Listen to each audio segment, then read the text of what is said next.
Ang tingin ko sa mga nepo babies na to, mga simptomas lang naman ito ng mas malalang problema. Ang Pilipinas, mga nepo babies ang nagpatakbo dito noon-noon pa. Ang mas malalang problema, yung kawalan ng puso, kawalan ng awa ng mga nasa poder.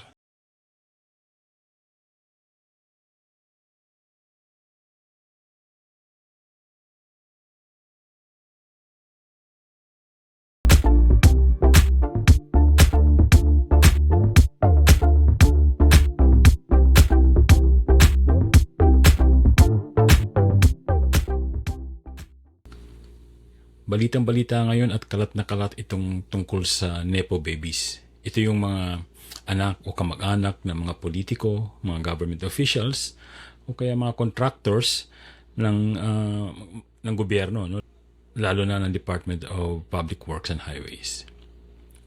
Sila ngayon yung paboritong talagang pinagtatawanan, kinukutya sa social media. Kasi nga naman, grabe din naman sila kung iparada nila yung mga magagara at super mamahalin ng mga suot at i-post ito sa Instagram at kung saan pa sa social media.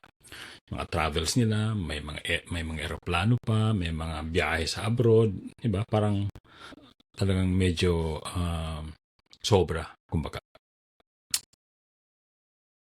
Dahil nga sila ngayon yung itong paborito ngayong binabanatan ng publiko dahil nga dito sa usapin ng corruption sa flood control projects. Ang mga Pilipino nakakapaghinga ng sama ng loob sa pamamagitan nito. Ano? Kung titingnan nyo lang yung mga social media accounts, yung mga balitaktakan sa Reddit, nakakatawang, nakakalungkot itong nangyayaring ito. Pero sa isang banda, ang tingin ko sa mga nepo babies na to, mga simptomas lang naman ito ng mas malalang problema sa Pilipinas. In fact, kung susuriin natin ang history, karamihan ng mga presidente, karamihan ng mga opisyal sa Senado, and I'm sure sa Kongreso, although hindi ko tiningnan, ay may mga nepo babies o di kaya may mga kamag-anak na tumakbo sa posisyon sa gobyerno. Marami dyan. Ito kasi ay extension ng problema natin sa political dynasties na noon pa man.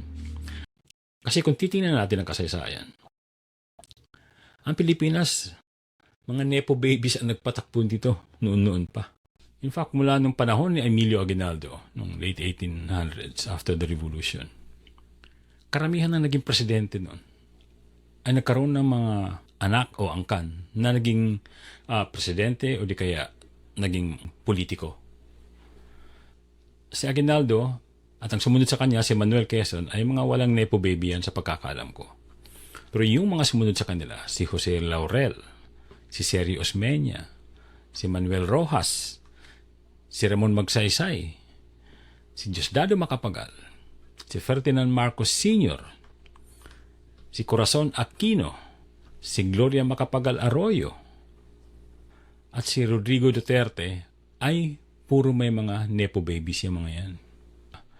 Ang hindi lang yata nagkaroon ng nepo baby na presidente ay si Aguinaldo, si Quezon, si Quirino, si Garcia at si Fidel Ramos.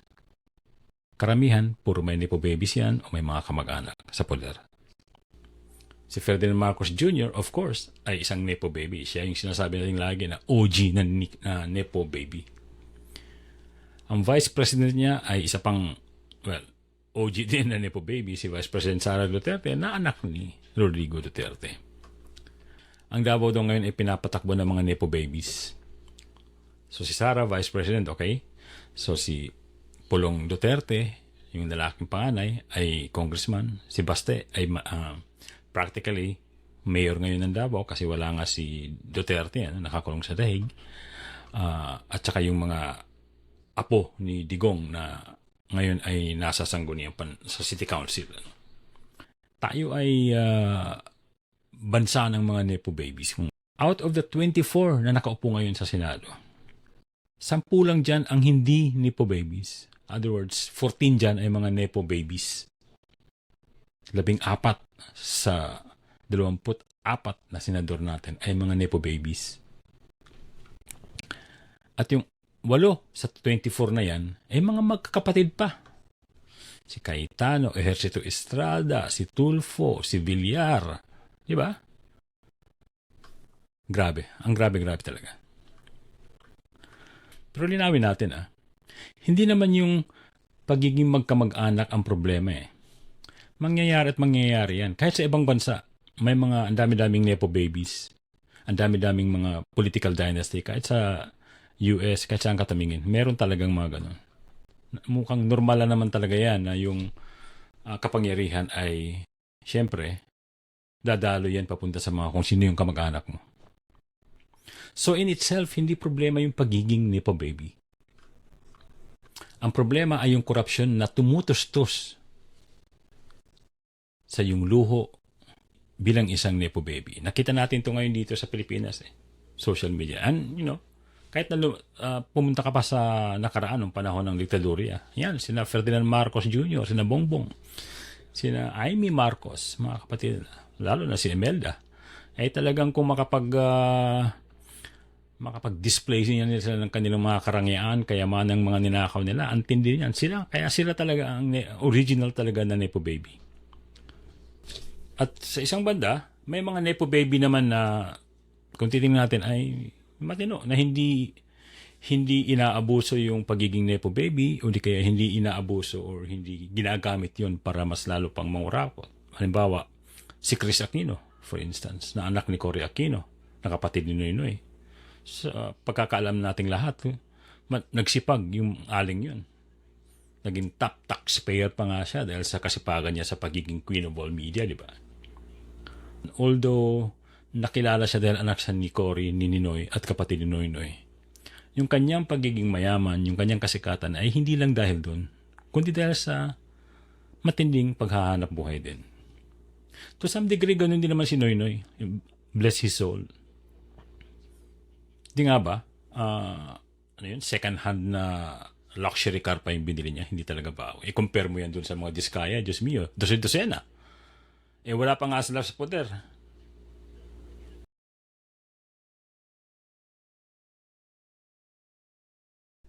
So again, ang problema ay hindi itong pagiging nepo baby o kamag-anak ka ng politiko. Ang problema ay yung korupsyon, yung mga katiwalian na tumutustos dun sa pagbalandra mo ng iyong karangyaan. Ang problema ay yung kawalan ng pananagutan sa pangungurakot na ginawa ng mga kamag-anak mo. Itong mga nepo babies na to na binubunyag lately, hinayaan lang sila. Walang nagtatanong. Hinayaan silang ingud-ngud sa mukha ng publiko yung karangyaan nila na questionable ang pinanggagalingan. Kung maayos lang ang accountability natin, kung maayos lang yung gobyerno sa pamamalakad nila, itong mga nepo babies na to, wala ito Siyempre, kung ikaw ay mayaman at maayos yung pinanggalingan ng yaman mo, kahit ipagyabang mo yan, okay lang siguro. Matatanggap ng tao yan. Pero kung yung kayamanan na yan, yung karangyaan na yan, ay malinaw na galing sa kabuktutan, ibang usapan na yun. So, hindi ang nepo babies ang problema. Ang problema ay kahirapan sa harap ng lahat ng pambabastos at pang-aalipusta na ito. Kasi ito yung epekto ng kanilang pagbabalandra ng kanilang karangyaan sa social media. Ang problema ay ang kawalan ng oportunidad ng karamihang Pilipino para pagandahin ang buhay nila. Ang problema ay ang walang humpay na pagdiin sa kanila sa kahirapan. Dinagdagan pa ito na isa pang mas malalang problema, yung kawalan ng puso, kawalan ng awa ng mga nasa poder. Ito yung problema.